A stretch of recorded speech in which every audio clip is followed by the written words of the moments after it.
Okay, good morning all of you. Last class में हम लोग डिस्कस कर चुके हैं कि व्हाट इज डेटा वेयरहाउस। ठीक है, डेटा वेयरहाउस के कैरेक्टरिस्टिक्स, डेटा वेयरहाउस के advantages and architecture of data warehouse.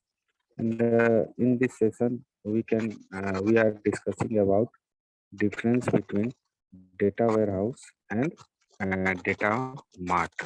We know that data mart means what? It is a one type of database which can describe only which is used for only specific purpose.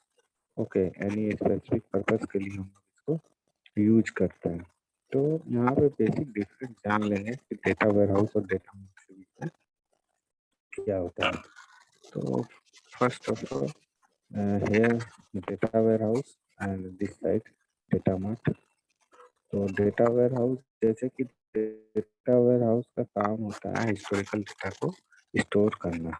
Okay, तो इसमें क्या होता है data warehouse में हमारा जो भी particular use होता है डेटा वेयरहाउस का, ये कॉरपोरेट सेक्टर और इंटरप्राइज सेक्टर के लिए ये ज़्यादातर यूज होता है।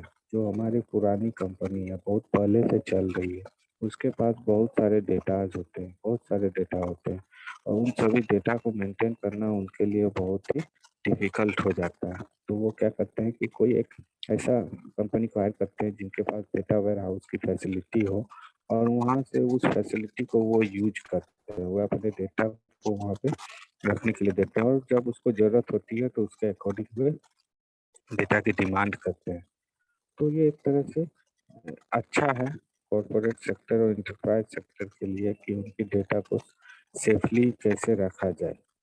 तो ये एक particular corporate sector enterprise sector के लिए यूज होता है। ये छोटे मोटे डिपार्टमेंट वाइज, जैसे कोई डिपार्टमेंट वाइज, ये छोटा मोटा जो कि कुछ ही साल पहले कोई कंपनी स्टार्ट हुई है, ठीक है, तो वहाँ पे हम लोग इसको यूज कर सकते हैं डेटा मैट को। ठीक है, क्योंकि ये बहुत ही इसकी कैपेसिटी उतनी नहीं होती है डेटा को स्टोर करने की। तो यहाँ पे ये क्या करेगा, डिपार्टमेंट वाइज डेटा को स्टोर करता है ना। अब यहाँ पे समझते हैं union of all data marts. ठीक है, अब जब हम डेटा वेयर हाउस की बात कर रहे हैं, ठीक है, तो डेटा वेयर हाउस जो होता है पर्टिकुलर, ये हमारा डिफरेंट डिफरेंट डेटा मार्ट के कलेक्शन से बनता है। ठीक है, डेटा मार्ट के कलेक्शन से बनता है। ये एक डेटा मार्ट हो गया, ये एक डेटा मार्ट हो गया, ये एक डेटा मार्ट हो गया, ये भी डेटा मार्ट हो गया, ये भी डेटा मार्ट। तो जब इन सभी को हम कलेक्ट करके एक जगह रख देते हैं, तो ये मेरा डेटा warehouse data mart जो है, it is a collection of data mart is called data warehouse। उसी को हम यहाँ बोल रहे हैं union of all the data mart is called data warehouse. और ये जो होता है पर्टिकुलर सिंगल बिजनेस पर्पस के लिए, छोटा मोटा कोई बिजनेस कर रहे हैं, स्टार्टअप कर रहे हैं, तो उसके लिए हम लोग डेटा मार्ट का यूज कर रहे हैं।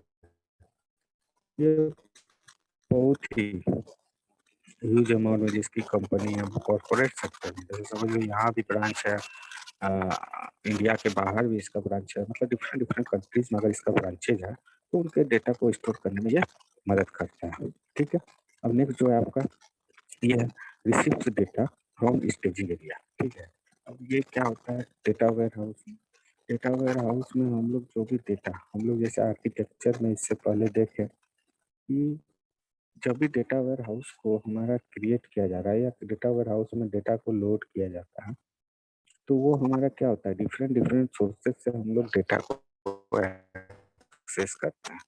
ठीक है, डिफरेंट डिफरेंट सोर्सेज से डेटा को एक्सेस करके लाते हैं। ठीक है, जैसे हमको सेल्स से रिलेटेड इंफॉर्मेशन चाहिए, ठीक है, तो सेल्स का कोई साइट होगा जहाँ से हमको सेल्स का वेबसाइट से उसके रिलेटेड कि किस टाइप का सेल्स चाहिए, किस तरह का प्रोडक्ट ज़्यादा सेल्स होते हैं। ठीक है, उस तरह का हमको इन्फॉर्मेशन चाहिए, मार्केटिंग से रिलेटेड इन्फॉर्मेशन चाहिए, तो मार्केटिंग के बहुत सारे वेबसाइट्स होते हैं जहाँ से हमको मार्केटिंग से रिलेटेड इन्फॉर्मेशन मिल सकता है। ठीक है।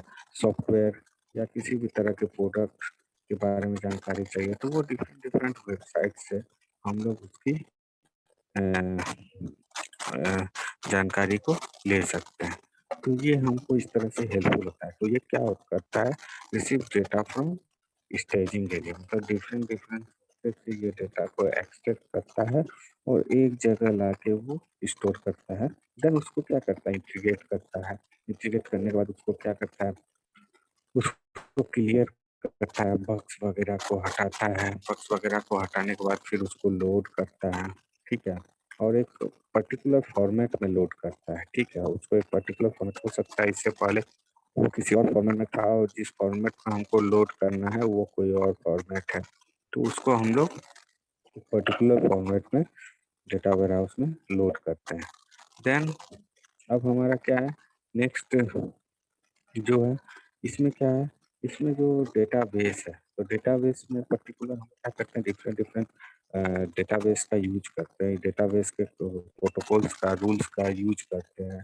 तो इसमें कुछ कुछ मेथड होते हैं, जैसे हमको टेबल बनाना है, टेबल कैसे बनाना है, ठीक है। उसमें हम जॉइन का यूज करते हैं, तो किस टाइप का जॉइन का इसमें यूज होगा, वो सभी जॉइन, इक्वी जॉइन, ये इक्वी जॉइन होता है, स्टार जॉइन होता है, फिर आपका डिफरेंट टाइप्स ऑफ जॉइन, जिसको कि हम लोग यहाँ पे यूज करते हैं। तो उसी जॉइन को यूज करके सेल्फ जॉइन होता है, ठीक है। तो इस तरह से बहुत सारे जॉइनिंग टेक्निक का यूज करते हुए हम लोग डेटा मार्क्स को बनाने में, मतलब डेटाबेस को बनाने में हेल्पफुल होता है। अब यहाँ पे फोर्थ पॉइंट को हम लोग समझते हैं, centralise control and management. Centralise control and management of data. Okay, यहाँ पे हम लोग क्या कर रहे हैं, पर्टिकुलर जो भी डेटा है वो हमारा कहाँ पे रखा हुआ है, डेटा वेयर हाउस में, किस फॉर्म में रखा है, मल्टी डायमेंशनल वे में रखा हुआ है, ठीक है। और वो जो डेटा है, ठीक है, वो डेटा को हम लोग अलग अलग डायमेंशन से एक्सेस कर सकते हैं। तो उस पूरे डेटा को एक जगह मैनेज करके अच्छी तरह से रखना ही डेटा वेयरहाउस का काम होता है। अब ये किस तरह का technology, technology optimal for data access and analysis.